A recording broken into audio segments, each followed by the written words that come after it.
Oh, I'm sitting here on Tinder, right? And I'm sitting here like thinking like, damn, I really wish Tinder had a filter thing. Like, when you're like shopping and stuff online, you can like filter by like color or like price and stuff like that. Need that for Tinder.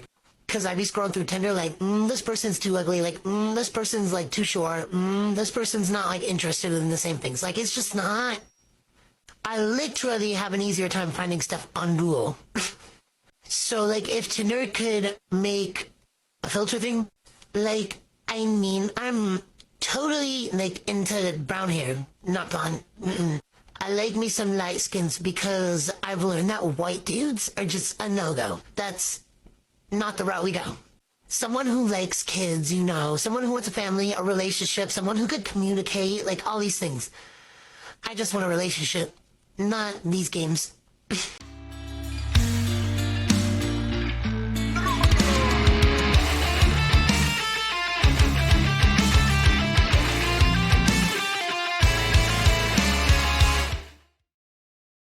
Gentlemen, welcome back to another episode of Single Mothers. And guys, imagine being a woman and having problems dating and picking men. It's so absurd. It's like a millionaire, guys, not knowing which car to buy. I wish I had your problems, But let's commentate a little more while we watch this woman's insane facial expressions. She's right about one thing. Modern women do need a filter on Tinder because they have so many standards, guys, that this guy is too white. This guy is too short. This guy doesn't have the same interest. This guy doesn't share my zodiac sign or is not an appropriate zodiac sign. All these nonsense standards, guys, they really do be needing a filter. But with that being said, let's continue, gentlemen, with our next candidate. Yeah, so I've tried a few dating apps. I've tried Tinder. Disgusting. But I will post some Tinder finds that are pretty hilarious on here. I've tried Hinge. Seems like, a waste of time. I tried the Bumble shit. I'm not messaging no dude. They need to message me, period. And what else did I try? Chispa. They don't know not one lick of English. Yes, I speak Spanish, but they don't got papers and they don't speak English. And no. But now I tried some Facebook dating. And oh my God, are the men on here toxic, gorgeous? Like, I don't know why I did not try this. No, I don't need it. That's why I didn't try it.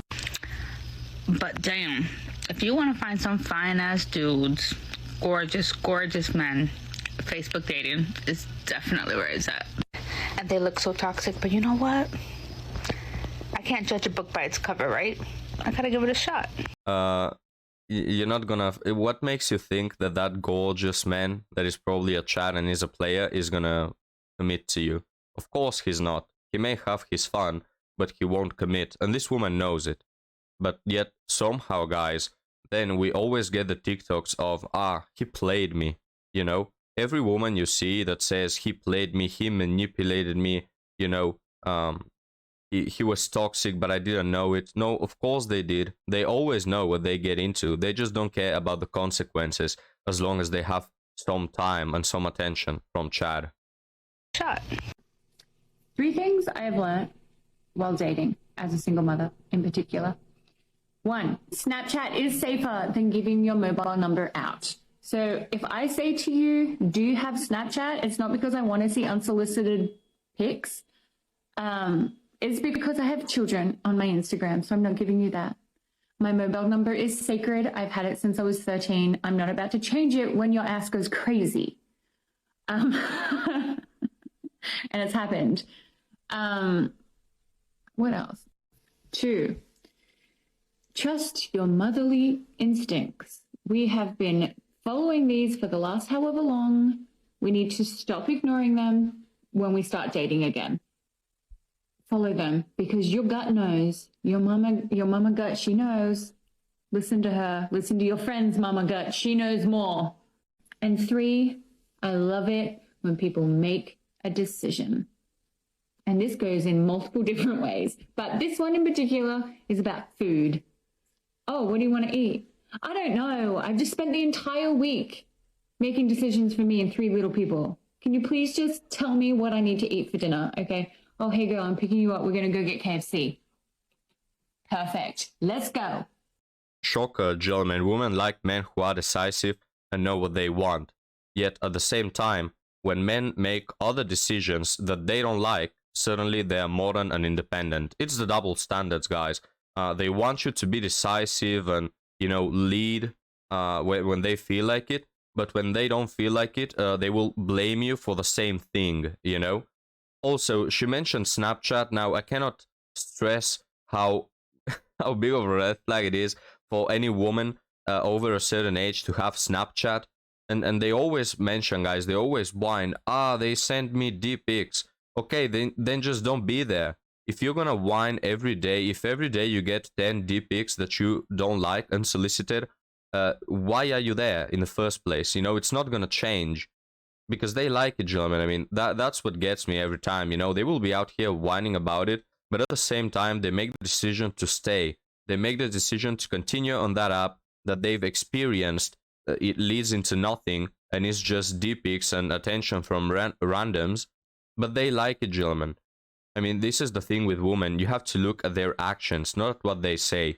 Because what they say is, I want to find a relationship, a stable relationship. But what they do is go with the player, with the bad boy, who only uses them for hookups.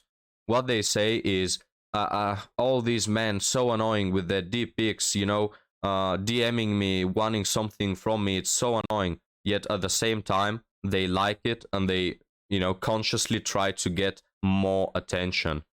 They say that they look for things in a man like stability, loyalty, morals. But what they actually do is go for the guy that is emotionally unavailable.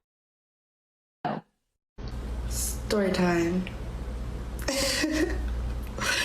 Don't mind the glistening cheeks. I'm just compiled on a lot of stuff.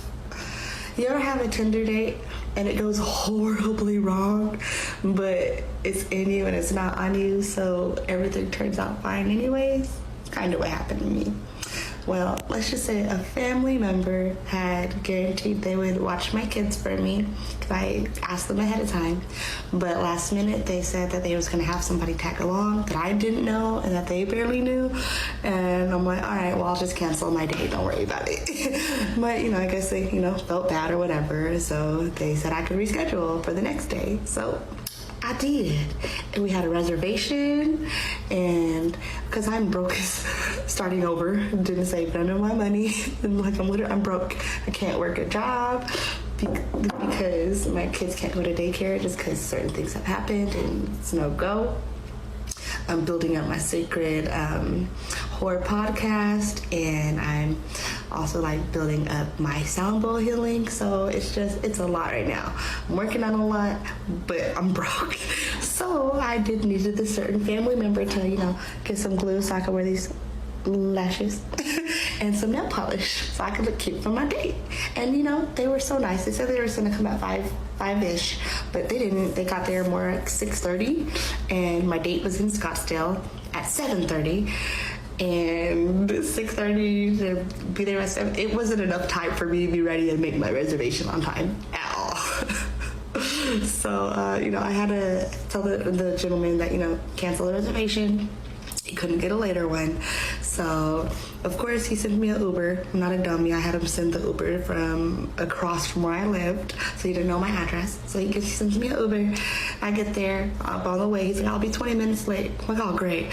And I already had a 10 p.m. curfew from this certain family member.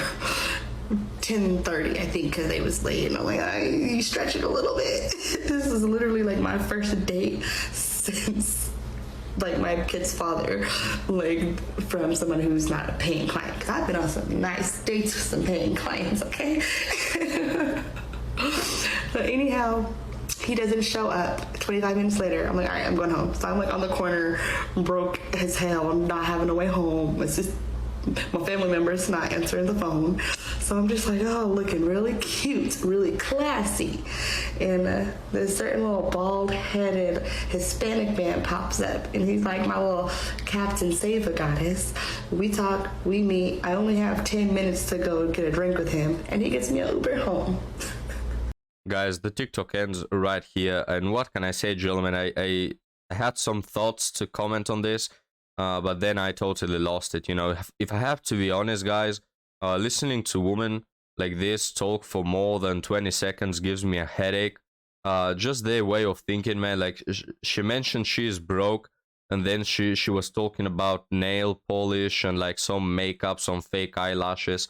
I don't know, guys. Just listening to all this superficial bullcrap is honestly too much for me, if I have to be honest. But what are your thoughts, guys? What what happens in your brain? What do you experience when you hear these women's chaotic lives of being single mothers, dating some guys, but then suddenly the date doesn't work? Let's just grab me a plan B, that can pay me the meal and then Uber me home. I don't know, guys, just so headache inducing, but thank you for enduring this video with me. I'm glad you were here. We recently hit 7k subs, so if you subscribe right now, you may win a prize, and that prize is my gratitude and my friendship. So subscribe if you like my content, guys. Thank you for watching. Leave me your comments, and I'll see you next time. Have a good one.